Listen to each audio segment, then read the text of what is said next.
What is up, God is Good podcast? This is your host, Tim, aka Fantastic. And man, today we will be talking about a case that is just I don't even know where to begin with this because it is basically one of those things that make you question a lot of things in the courtroom. And this is about the Tara Baker murder trial. But before we get started, make sure you hit that like button so this video can go out into the algorithm to people just like you and it can help this channel grow. And also, if you are a Christian or you just want to learn more about Christ or you're just open to things that is trending in this world and we look at it from a biblical standpoint, make sure you hit subscribe. Now, let's start and let's basically talk about this before we actually switch over to the live scene. By looking at this case, it really do make you question. I know a lot of people are saying that the guy, the suspect that they have, uh I think it's Edric Foss. They're saying he innocent. And mind y'all, this is in my area. This Athens, Georgia area. I lived there for some years. I'm from outside of Athens. So I was in this area for quite some time, and I remember when it first came out, the news first broke, and it was scary because I was like, man, this is wild. Like this is this is wild. And whoever would have thought like this would happen to a UGA student and stuff. And we have seen other things that happen to UGA student, but this case itself, like it went unsolved for years, like over 20 years. Well, was it 20 years? Let's see. I think it happened in 2000. Yeah, so over 20 years. This has been like 25 years, I think. 25 or 24 years. And this case is just so crazy. It is really crazy. And when I first looked at it on Facebook, like the comments and stuff, I like, man, why everybody saying this man is innocent? You know? And that's because I didn't take a look at the trial. I didn't take a look at what was going on. But once I took a look what was going on, I was like, yo, this need to be talked about. This is crazy. I don't know, we still don't know what the truth is, but a lot of stuff ain't lining up. And just to look at things like the fact that they're not looking at other people is like a big red flag, in my opinion. It's a big red flag. So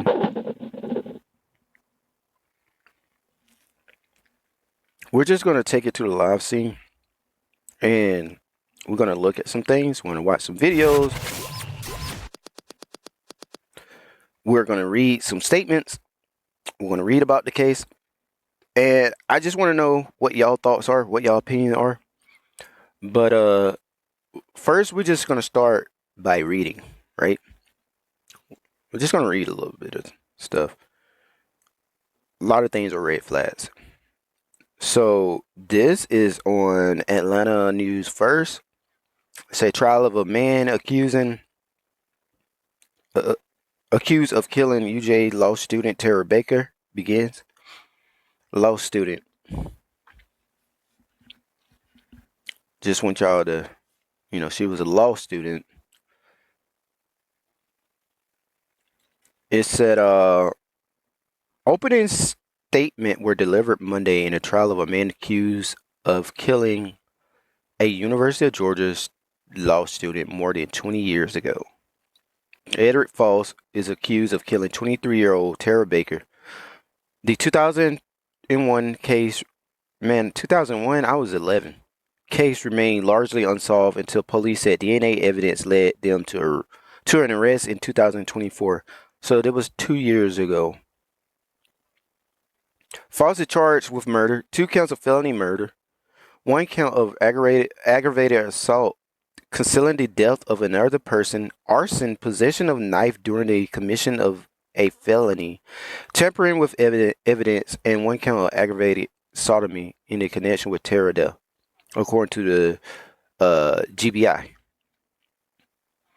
I think it's so weird, like when people do commit like a murder, like there's always sodomy most of the time when they come down to a woman. I'm like, man, that's just disgusting. Baker was found dead inside her off-campus home in Athens while emergency crew were responding to a fire. Authority confirmed the cause of the blaze was arson. I'll make sure my mic is not muted. Okay. Because the last time I did a video, my mic was muted and I had to like post a whole new video. It said Chris Baldwin, the assistant direct attorney in Athens, Clarke County, began presenting prosecutor case around 11:30 a.m. Ladies and gentlemen, Edric Foss killed Tara Baker. Edric Foss sexually assaulted Tara Baker. Edric Foss set her house on fire. And now the final chapter began today. I think it's crazy how the district attorney they come out and just say this. They just come out and say this stuff without even like everyone getting together and looking at this case, man. He's like, he did it. I don't like when they do that at court. When it comes down to fair judgment, man, I think we believe. It should be we believe, but it's like, no, he did it. But okay. False defense attorney Ahmad Cruz began his rebuttal opening statement shortly before 1 p.m. There are no handprints belonging to Mr. Foss. There are no fingerprints that the state will present to you belonging to Mr. Foss. There is nothing inside of the house that the state will be able to present to you to connect Mr. Foss with Miss Baker house, Cruz said. So they saying there's no handprints belonging to him. None whatsoever. Like, I guess that means no handprints on a knife as well, right? Cruz was found in contempt of court and fined $1,000 related to statement he made in the jury. Like, they fined this man lawyer. And the thing is, his lawyer, and I'm not trying to make this a racist thing, but we gotta admit that there's still racism. Like, racism still exists. But his lawyer was black.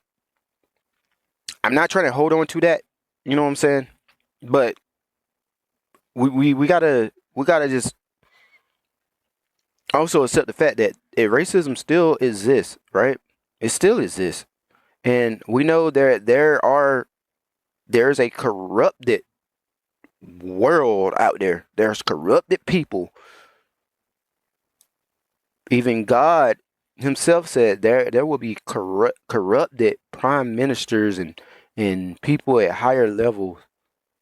He said that in the Bible. So let's just know there are corrupted people out there. Not saying that these people are corrupted, because I don't know. I'm looking at this from a neutral standpoint.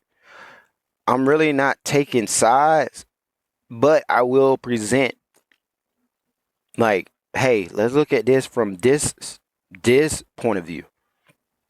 The judge found statement went against Georgia rape shield law, which is meant to prevent character attacks on rape victims.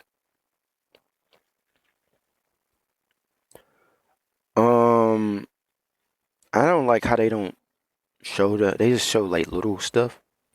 Okay, so here is another one from MSN. Drink some coffee.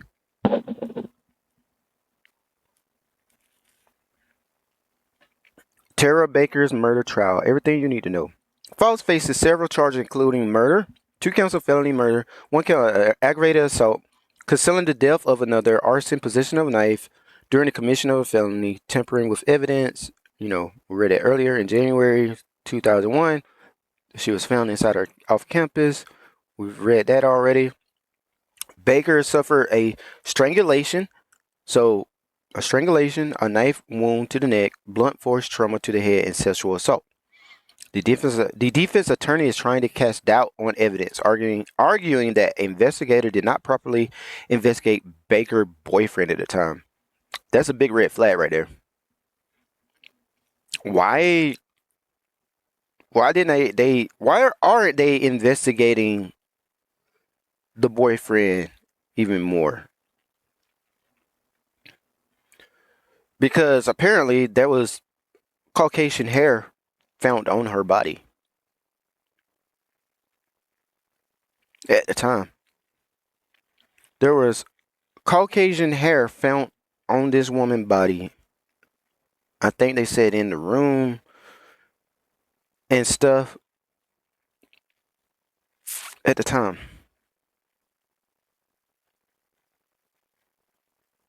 So we both got to look at both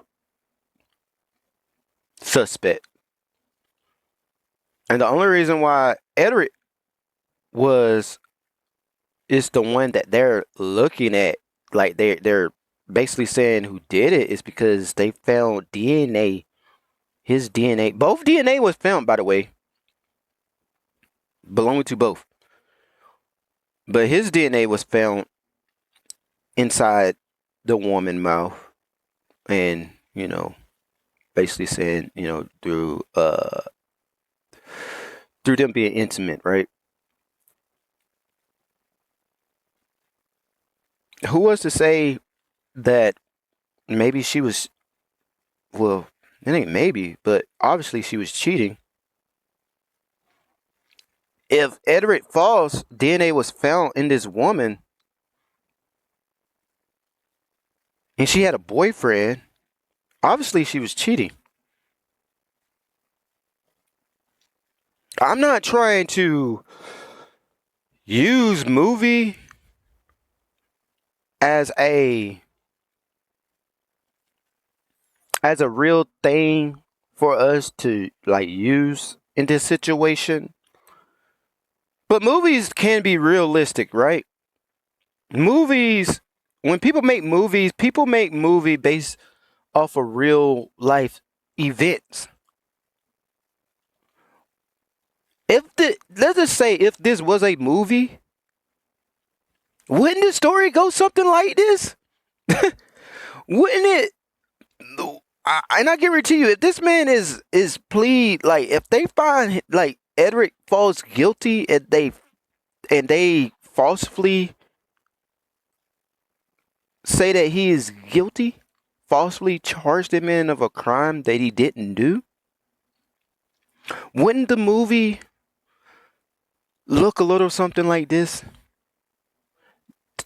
It'll show that him and this girl being intimate, and that the boyfriend somehow found out. He saw them through a window or something. Edric leaves, and then the boyfriend walks in and take her life, wipe off the evidence, because he knows, like, hey, this is a great time. The enemy is good, y'all. Hey, the enemy is slick. Satan himself is slick. He will use people to do things like this. He's slick. He's an artist. Satan is an amazing con artist. I'm gonna say this boyfriend took her life, tampered with evidence so it won't link to him, and the only evidence that they have is Edric Falls semen in her, his DNA, but they see his hair on her body. They see the boyfriend hair on her body, in her hand. Wouldn't that mean she maybe grabbed at him? And there's a picture circulating around And I don't know if it's true or not, because you can't trust AI, but they saying his hands all beat up. I'm just saying, y'all. I am just saying. We gotta. I don't know if they even thought of this. Maybe they have. But you just cannot go off of, like, come on, man. Like, I'm not saying either one is guilty. But what I am saying is maybe one of them is guilty. Right? Maybe. Maybe it is a boyfriend. Or maybe it's the other way around. Because this thing can be the other way around. It could be the boyfriend left and Edward went there and, you know, he cared about her so much and she wanted to end the relationship. And, or their, the affair, wanted to end that, and he got mad and took her life. So that could go either way. But for them to just sit there and point at one guy I think that's absurd. I think that's crazy. I think it really is. I honestly think that is just insane. That is insane. So I wanted to look at a video. Now I think I got it. I'll take these out right quick. Right here. One of these videos. It was this one, yeah. So let's look at this. So here's his lawyer, and he's talking. And let's just check out what he say, right?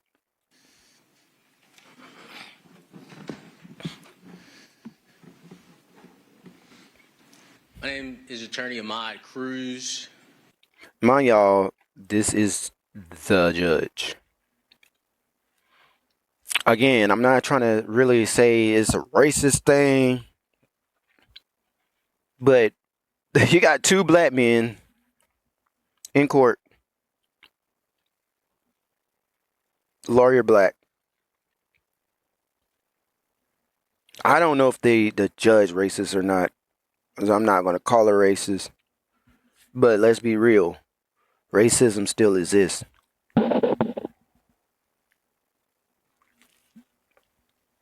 But racism itself, it's not the person. It's the evil spirit. There's racist spirits out there, y'all. So let's look at that from a spiritual standpoint, because a lot of people like to be like, oh, they just hate people. People just hate people, but really, they hate people for being racist, right? But don't hate the spirit that is in them. It's the spirit itself. So I don't know if she have that racist spirit in her or not. But if she do, well, hey, it's right in front of our face. But I don't know. I know one thing. I read something and I was trying to find it, but the judge was like, she's ready to get this case over with. Now, she probably saying she's ready to get this case over with because she's tired, or she's probably ready to get this case over with because, she's ready to put him in jail. I don't know. But what is this? I really want to watch that too. We'll see if we can watch. And I have the privilege and the honor of standing beside Mr. Edric Faust during this case. First and foremost, I want to thank you all for your sacrifice in taking time away from your families, your jobs, and your very important matters to sit and listen to the evidence the state presents in this case. We intend to get you all home as quickly as possible. Once you have all the evidence that you need to make a decision, and not a moment before. First off, you can see on your screens, I'd like to tell you what happened. You all sat through 5 days of jury service, and no one ever explained to you what happened. Then We're going to talk about how this is a crime of opportunity, the evidence that you were here supporting that this is not, let me put it this way. You'll hear evidence supporting that this is a crime of opportunity. Then we'll get into Chris Melton's and Crime of opportunity. Do I think he's gonna say what I think he's gonna say? Cause I just told y'all, I haven't even looked in this case really, other than some of the stuff I read as far as like what they're saying about. But I'm just saying, crime of opportunity. I'm wondering if, and I haven't even watched this video. I'm wondering if he's gonna say there's a possibility that Chris knew about. That's her boyfriend, by the way. Chris knew about the relationship that she was having with Edric. The relationship that he was having with her, and it was a crime of opportunity right here for him to put her away, to take her life and to blame it on someone else. I'm just saying. We'll see though. Tara Baker's relationship and what the evidence will show there. That is going to be very important in this case to understand what was going on with Miss Baker and Mr. Melton before she passed. Grip, stability, Okay. precision. That's the essence of Of driving. course, we gotta add, right? I have type 1. I randomly got sick when I was 3. You can still do everything you do. Then we're going to talk about then I'd like to talk about with you the initial investigation in this case. This investigation, when it came to Mr. Faust, that isn't the initial investigation, but this investigation, when it came to Mr. Faust, you may decide that this is one of the most thorough investigations in Georgia history. In fact, you will learn that this investigation reached a level of desperation. And at the end of this trial, you are going to have questions that the state is not going to be able to answer. And I believe during the state's opening, they admitted one, which is they cannot present evidence to you, or they cannot answer the question of how Mr. Faust would have gotten into Miss Baker's home. They also can't answer the question of when did Mr. Faust's DNA get in Miss Baker's body? They don't know. They won't be able to answer the question, how would Mr. Faust get away from Miss Baker's home unseen at the time of the morning that they said he committed this crime? The evidence will show that in Deer Park, black people simply walking were reported. In fact, on January 19th, 2001, the day Miss Baker passed away, there were... It happened at Deer Park. Wow. Did I know this happened at Deer Park? I think that's what he said. I know where that's at. 3 individuals reported, two, but one person was reported twice. It was a black male. He had a afro, and he was wearing a bright orange shirt. And the witnesses say, hey, he's just walking normally through the neighborhood. Is he looking around suspicious? No. Is there anything unique about him? No. Actually, when I pulled out my car to get out the driveway, he stopped for me. So the state won't be able to answer if they're reporting individuals walking through the neighborhood. How did Mr. Faust get away unseen in the middle of the morning?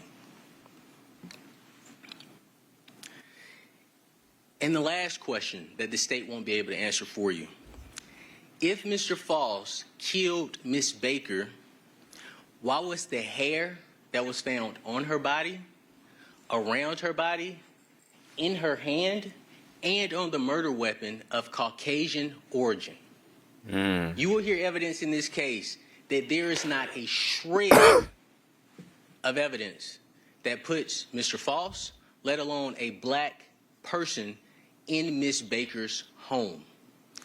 All of the evidence, including the gift Ms. Baker left in her hand for police, it's Caucasian hair. My dad abandoned us when I was 9 months old. My mom was an alcoholic. I ran away from the projects for the first of 5 foster homes. Now, the state, these questions have to be answered with evidence, not speculation, not with sensationalized media coverage, and not with unsupported conclusions. These are questions the state must answer for you with evidence and proof. The state may spend a lot of time talking about Mr. Foss's DNA. That is not at issue in this case. DNA is not at issue in this case. But they may spend a lot of time talking about Mr. Foss's DNA being present among, as they presented to you, the multiple DNA profiles that were found and identified. But you may find yourself asking this question at the end of the state's presentation of evidence. How does Mr. Foss's DNA simply being in Ms. Baker's body, along with someone else's DNA profile, establish that he is the person that killed Ms. Baker?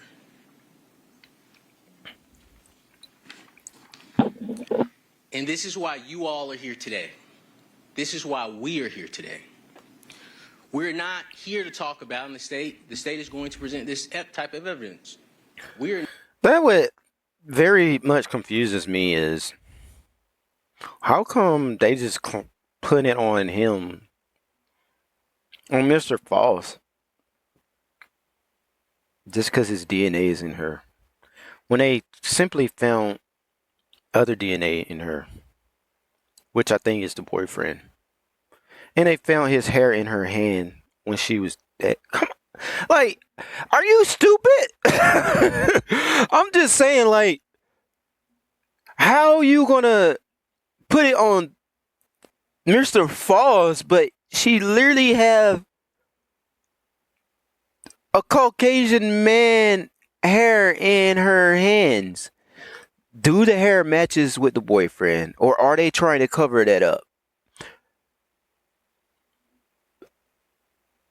I'm gonna be honest. I'm leaning more on the people that saying that it's the boyfriend. I'm leaning on that side already, and I ain't even watched the full thing. It just don't make sense.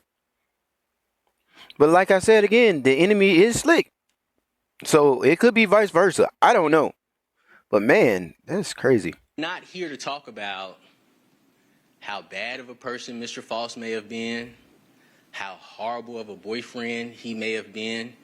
That's not evidence in regards to what they must present to you to prove that Mr. Foss is the individual that committed these acts that they've chosen to charge him with in the indictment. We're here to talk about and find out whether the state's evidence proves beyond a reasonable doubt that Mr. Foss committed the crimes that he's charged with. That's it. That is why we are here. And in this trial, the question is not who killed Ms. Baker. That is not the question that anyone is asking you to determine. But again, the question is simply, does the state's evidence that they present to you prove that Mr. Foss, proves beyond a reasonable doubt that Mr. Foss is the person responsible for burglarizing Ms. Baker's home? He's charged with burglary in the indictment, sexually assaulting Ms. Baker, and killing Ms. Baker. That's the sole question you have to answer. Not who did it, just does the state's evidence support beyond a reasonable doubt that Mr. Foss is the person that committed this crime? And that's the key issue in this entire case.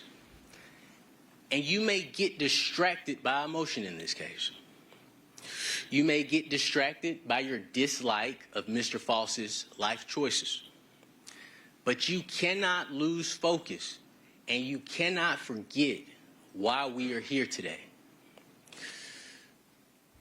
You are here on a murder, a rape, an aggravated sodomy, and a burglary case. You're going to learn that this is not a case of stranger on stranger violence, but rather a case of interpersonal violence. Interpersonal relationship violence. But you cannot be distracted. You can't be distracted. The reason we all chose you is because we thought you were the best jurors to sit on this case. You would not be distracted by emotion, and you would let the law guide you and come to a just decision. Grip, stability, precision. That's the essence of driving. I do not like the ads. Absolutely recommend Montlake Injury Attorneys. There's so many. The death of a person is a horrible, horrible tragedy, and no one in this courtroom would tell you otherwise. We are not the media. We don't have the opportunity to speculate and draw in viewers.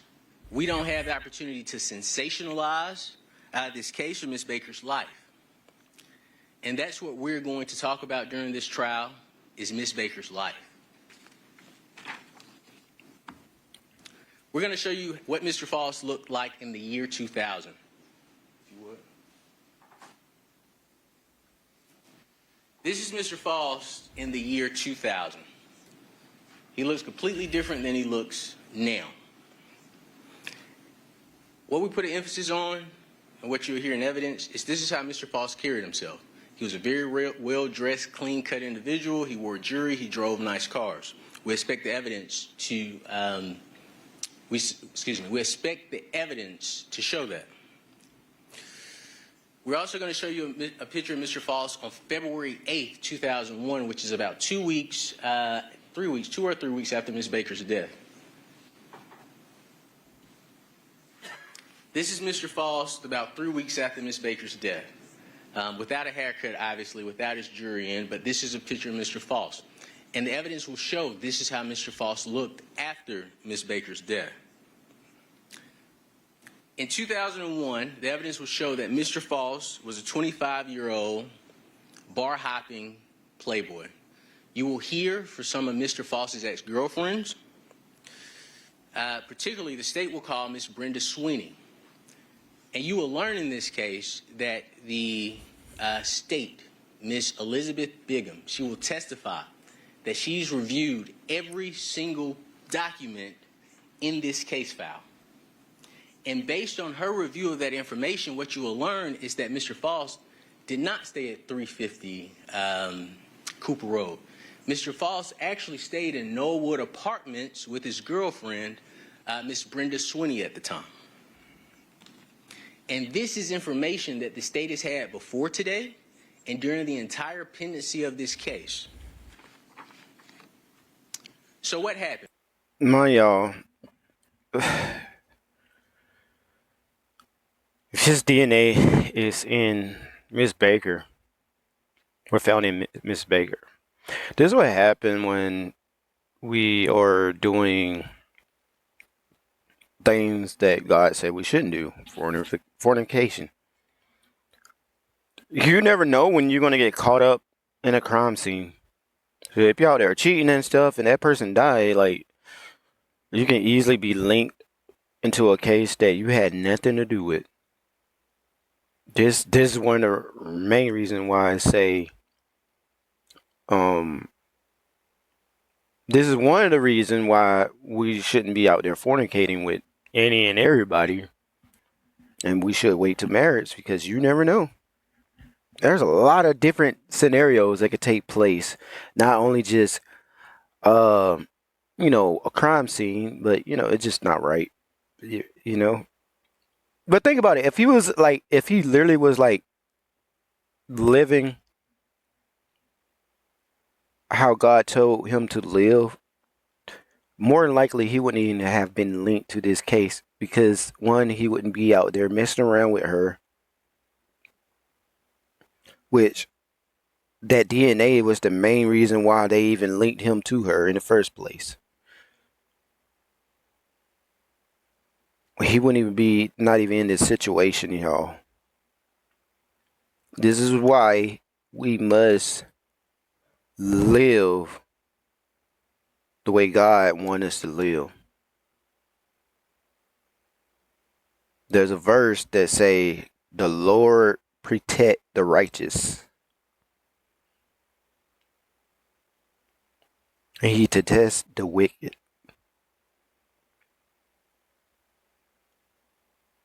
So, my saints who are watching this, we just need to pray. We need to pray, and hope they find out who really did this. And if it was him, if it was Mr. False, then so be it. Like, if he was the actual true suspect, so be it. If it was the boyfriend and they find out it was him, so be it. Amen. So we just really had to pray that they find the right one. This video is so long. I see why a lot of people at my job were watching this, because this is very interesting, super interesting. I do want to find out what the prosecutor got to say. I want to know what this is first. I've been wanting to watch this, so. Trial of the man accused in the murder of a UGA law student, Tara Baker, is underway. 11 Alive's Marissa Sarback has been listening in all day to the testimony in Edric Foss' murder trial. Marissa, who have we heard from? Jennifer, in court today, we heard from some of the prosecution's key witnesses, the medical examiner, Tara Baker's best friend, who was the last person to see her alive, and a lieutenant who investigated the case. These are some of the crime scene images that were shown to the jury in court today from January 19, 2001. This is Tara Baker's apartment. Law enforcement says she was strangled, sexually assaulted, and then burned in her Athens apartment. The case went cold for 2 decades before new DNA technology actually led forensic scientists to retest the preserved DNA in 2024. The prosecution says that DNA matched Edric Foss with a 1 in 800 quadrillion chance that it could be someone else's. That depicts the location of Miss Baker. All right. And then there is an item that appears to be to the left as I look down of her head. What is that? That would be a knife that was found on the floor beside the body. All right. And then moving up towards the top of the document, what is the next arrow pointing towards and identifying? That is the printer cable and power transformer that went from the printer to the body of Miss Baker, and the cord itself was wrapped around her neck. The defense team is expected to argue there is no direct evidence tying Edric Foss to the crime, no eyewitnesses or fingerprint evidence. They also point the finger back at Chris Melton, Tara Baker's boyfriend at the time, who was once considered a prime suspect by law enforcement. Jennifer? Oh, all right, Marissa, a lot of folks watching in on this. Which I don't understand. Why they not looking more into that? Like, I don't understand why they not looking more into that. I really don't. I'm like just surprised. Why they not looking more into that? Like, that is crazy. You're not looking into the boyfriend? How much did y'all look into the boyfriend? Like, what made y'all say, oh, it's not the boyfriend? Have anybody watched this case and have they even said why they think it's not the boyfriend? I really want to know why they don't think it's the boyfriend. What made them exclude him out of this case? There's no evidence that it was Mr. Foss other than his DNA. But yet there was other DNA found in her. So you're just going to pick one DNA out of the other DNA that was found in her? or on her. I mean, the lady body is on the ground, and it got the last actual like DNA itself. His hair? Or they saying, hey, his hair is on her bed. So, I mean, what is the seriously? I don't even know what to say right now. What's the possibility of her boyfriend hair on her bed or something? She grab onto that, and it have his hair in her hand, his hair on her body, his hair on the knife.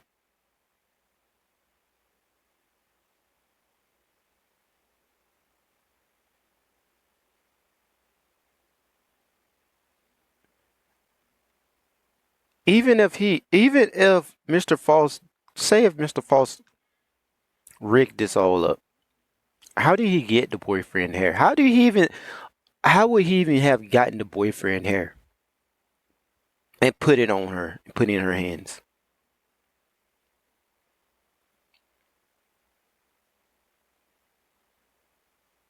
How he even know that is the boyfriend hair instead of hers?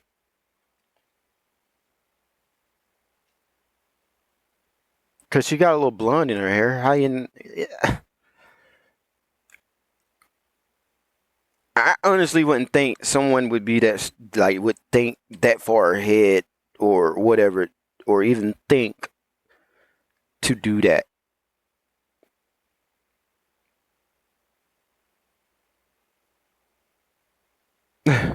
I don't know. Let's look at what the prosecutors say. I'll be honest, I don't like how prosecutors talk. I don't like how they talk. They talk with so much man, they talk so rude in a sense. Like I've been to court before, and I was like, yo, it's crazy how they talk. But I don't know. She was strangled, and she was left for dead on her bedroom floor. Her bed was set on fire. A fire, ladies and gentlemen, that smoldered for a considerable amount of time before it finally erupted through the roof of the house that she shared with two friends at 160 Fawn Drive here in Athens, Clarke County. On that morning, Tara's life ended. And what started was a 2.5-decade-long saga that has hung over the Baker family and hung over this entire Athens community like a specter. Ladies and gentlemen, this trial represents the final chapter in that tragic saga.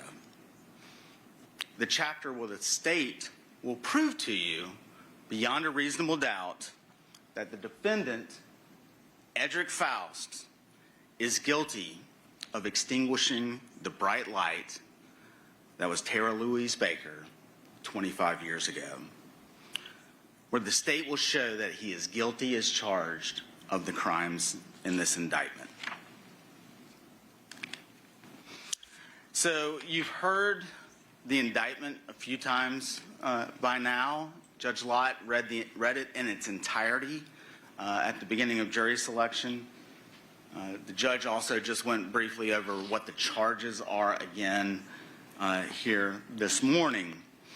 I'm not going to spend too much time going through the indictment itself right now.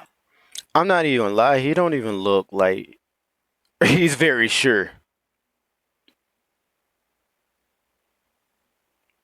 His body language just don't seem like he even very sure that he's just doing his job.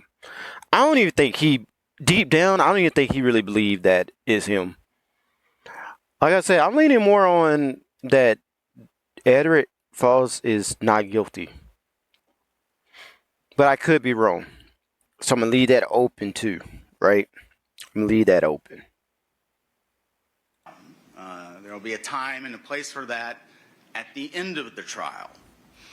But again, ladies and gentlemen, you know now that the defendant, Mr. Faust, is charged with 12 counts.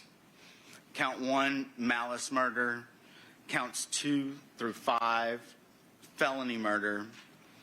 Count 6, burglary. Count 7, aggravated sodomy. Count 8, rape. Count 9, aggravated assault. Count 10, aggravated sodomy. Count 11, arson in the first degree. And count 12, possession of a knife during the commission of a felony. All those charges stem from the morning of January the 19th, 2001. And I think Is his fingerprints on that knife? That's what I'm wondering. And I think they said there wasn't no fingerprints. But they saying that, oh, he tampered with it. expect that that's going to become clear over the course of this trial.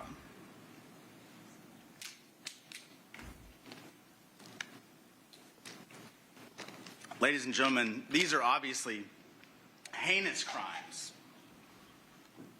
And in order to prove them, and to prove that the defendant is the person who committed them, the state is going to have to present some very grisly evidence. And that's going to come in the form of both testimony and photos. Ladies and gentlemen, some of this trial is going to be difficult. But it's unfortunate. And why are they basing off of testimonies and photos when you clearly got the evidence right there in front of your hands, right there in front of you, in your hands, the hair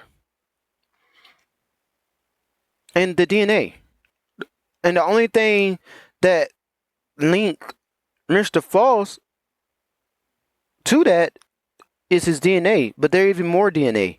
There's other people's DNA. There's hair. Well, but I get they're saying like, oh, well, they were her boyfriend, so he's there all the time. That doesn't put him there, but it's just like, I really believe they looking at color right here, even though they're not saying they are. They're like, wait, she got a white boyfriend. Why is there the black man DNA in her? So you just can't say that. Oh, she was. Y'all don't want to admit that she was cheating? And I think that's what got the lawyer of Mr. Falls a fine. Because he probably said that she was cheating. I mean, she's a college student, man. That's what a lot of them do. They be out there partying, getting drunk, and cheating. And they probably say, well, they didn't seem like they had a bad relationship. That was one of the things. One of their friends said, it don't seem like they were having a bad relationship. They probably wasn't having a bad relationship. But what makes you think that she probably wasn't out there cheating? Or possibly her friends probably don't even know. Everybody gone. The boyfriend, no one there. Hey, come over. Yeah, no one here. Let's hang out. He got caught cheating and got caught cheating with her. And somehow the boyfriend found out. What if she felt bad? What if she told the boyfriend? The boyfriend got mad. Have they even thought about any of that? But yet again, I don't know. He probably did break into her house and all of that and did everything that they said. I don't know. But it's necessary. I just wanted to give you a heads up. On January the 19th of 2001 at 11:22 a.m., Athens 911 started receiving telephone calls in the area of Deer Park regarding a fire at 160 Fawn Drive. Now, if you're not familiar with Deer Park, just to give you a little bit of reference, if we had, make sure I've got my orientation right. It's small. Down Lexington Road, away from downtown, heading out towards Oglethorpe County. When you get past, Gaines School, Tuxton United Methodist Church is there on the left, right off Lexington. And the road immediately past Tuxton United Methodist Church, before you get to the Walmart, is Cooper Road. So again, heading that direction from downtown, left on Cooper Road, past the church. And then actually Deer Park, which is where Fawn Drive is located, is just on the right. And so when they get this call at 11:22 in the morning, the fire department is immediately en route. The firefighters actually kick in the door, the front door to Tara's house because it was locked. And when they did so, they encountered smoke in the main living room area of the house. And I'm going to, in just a few minutes, not yet, going to be able to show you what the inside of that house looked like. So these firefighters kick in the door, and the first thing that they notice, apart from the smoke, is back in the right corner, which is where the kitchen is located. Through the smoke, they can actually see the eyes of the stove. It's one of those old school stoves that has the circular heating element. They can see those glowing red. And so through the smoke, they go over there to the stove. They realize that the knobs that would turn on and off those eyes have actually been removed from the stove itself. And so the firefighters put those knobs back on and turn the stove off. They open the back door to the house to ventilate, to help start getting the smoke out of the room. To this point, I don't think they've completely ascertained exactly where the fire was coming from. The back left bedroom of the house, and there's actually a bathroom door right next to it, it'll make sense in a few minutes, are closed. And so they go over there and they kick those doors in as well. And when they kick open that bedroom door, they are immediately met with flames rushing out over their heads. Firefighters enter and extinguish that fire. And in that moment, ladies and gentlemen, they discover Tara. She's naked. She's in between the mattress and the footboard to her bed. The footboard had been ripped away from the bed frame itself. So she's in that little V-shaped space in between. They notice a computer cord, what appears to be a computer cord, is wrapped around her neck. And so realizing what they've seen, the firefighters back out and turn the scene over to the police. And law enforcement does arrive. And so what we have here, ladies and gentlemen, is a sketch made by Athens-Clarke County Police as to the interior of 160 Fawn Drive. I won't spend but a couple minutes going over it. The front door here is at the bottom with the arrow pointing up.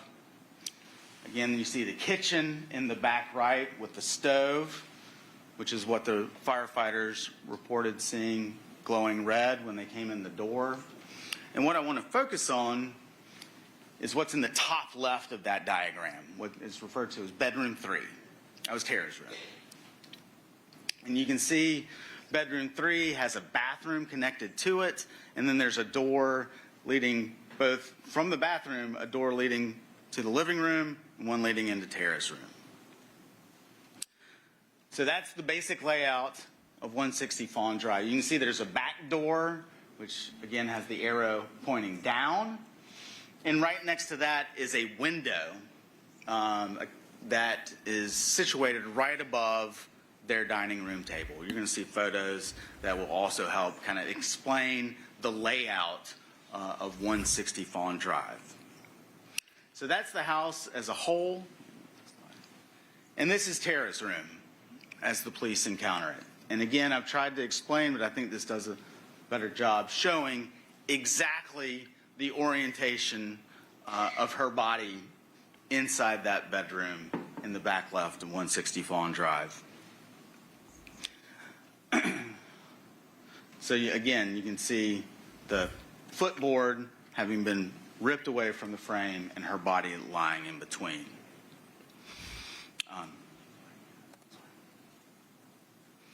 So upon arrival, Athens-Clarke County Police starts processing the scene. I expect you're going to hear from a number of witnesses that Tara's body, despite having obviously been in a room that was consumed by fire, her hair was actually still intact. I expect you're going to hear that several witnesses actually recall the smell of shampoo still coming from her hair. Again, there was a printer cord wrapped around her neck. I believe the printer itself was there in the room.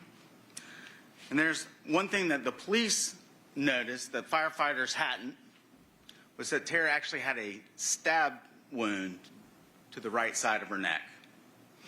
And I think it was on the diagram, the knife was right underneath her body with blood on it. Officers also noticed a clock on the wall in Tara's room. That clock had stopped at 9:32. In processing the scene, officers noted that it appeared as if the doors and windows had been wiped clean. There's a screen to the back, that back window, the one that's right next to the back door, that showed signs of having been tampered with.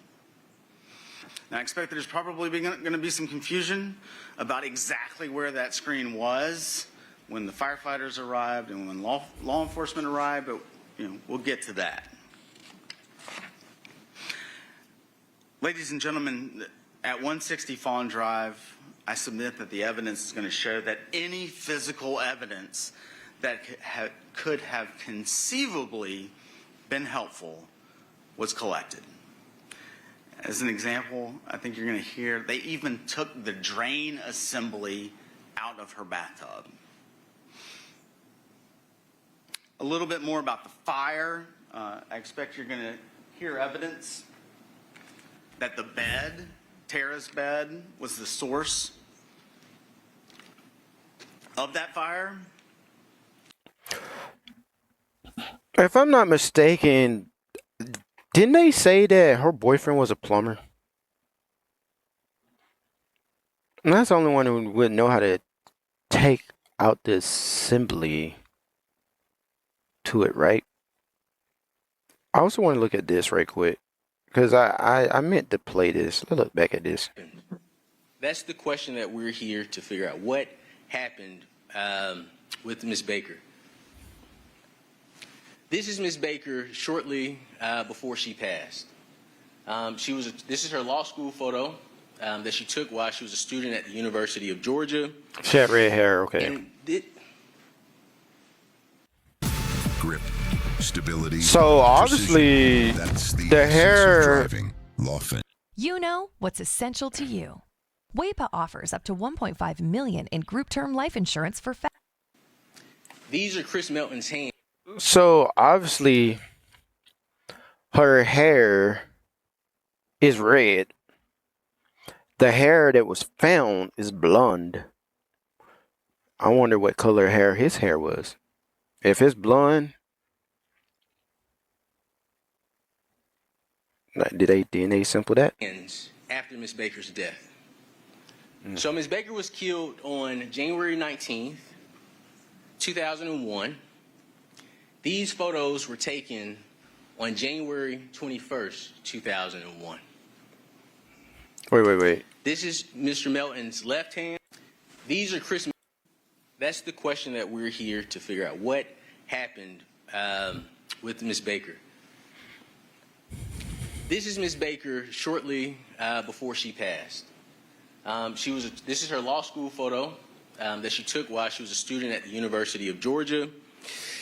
And these are Chris Melton's hands after Ms. Baker's death. So Ms. Baker was killed on January 19th, 2001. These photos were taken on January 21st, 2001. This is Mr. Melton's left hand. This photo, these are Mr. Melton's right hand. During this trial, you will learn the nature of Ms. Baker's death. It was an overkill. And what we mean by that, it was terrible. That's the best word I could use. It was terrible. It was a horrible death. Ms. Baker was not only unalived, but the person who did this to Ms. Baker, they beat her, they punched her over and over and over again. And you will hear from the medical examiner the injury she had to her face. Her eyes were swollen and blackened. And then this individual, we don't know the order, but this individual, this sick individual, then took Ms. Baker's printer cord and wrapped it around Ms. Baker's neck. And he laid on top of Ms. Baker as he pulled the opposite ends of that printer cord, strangling her. That individual, at some point, again, we don't know the order that this took place, but these are the things that took place.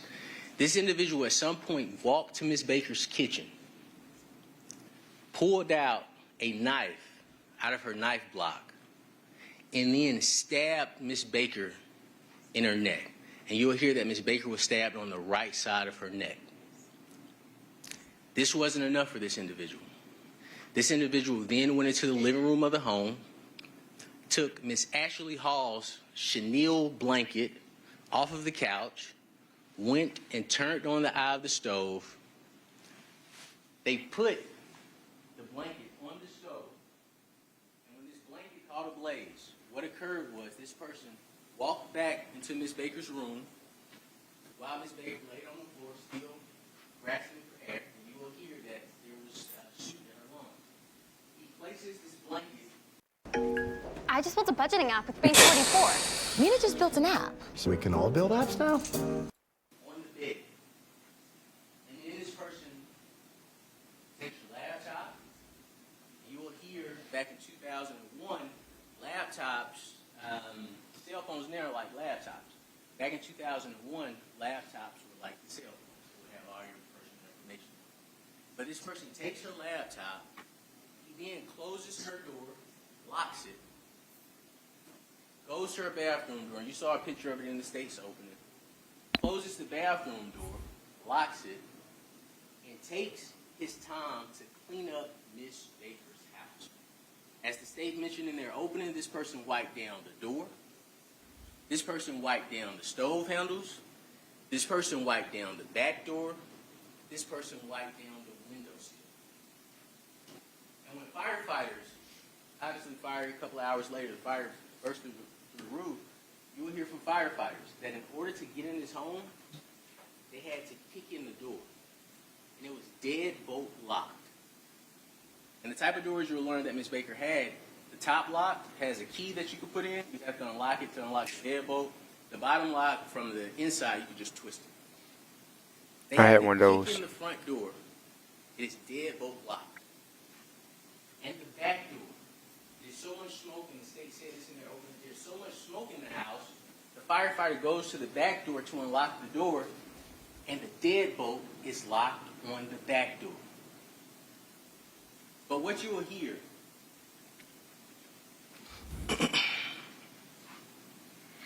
is that when firefighters found Miss Baker, the individual that did this to her, this was somebody she was comfortable being naked around.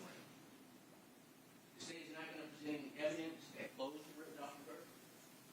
The state is not going to present any evidence that clothes were found near her. The state's not going to present any evidence that a towel was around her. She was completely nude. No clothing around her body at all. I'm just saying. Either one, she was cheating. Two, it was actually the boyfriend who did it. But for them to not want to investigate the boyfriend even more, just that's just the a very odd part of this case is why y'all not investigating the boyfriend even more.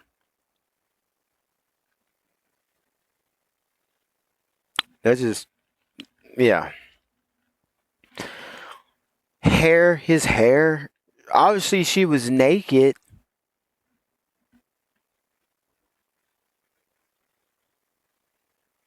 How his hair get on? How do someone hair? It just don't. It don't add up. I don't know. But I'm gonna stop it there because this video was an hour long. It was a long video. Y'all let me know what y'all think in the comment section, man. This case is just crazy. Hopefully they'll figure out who actually did it. All right. With that being said, man, I'm out.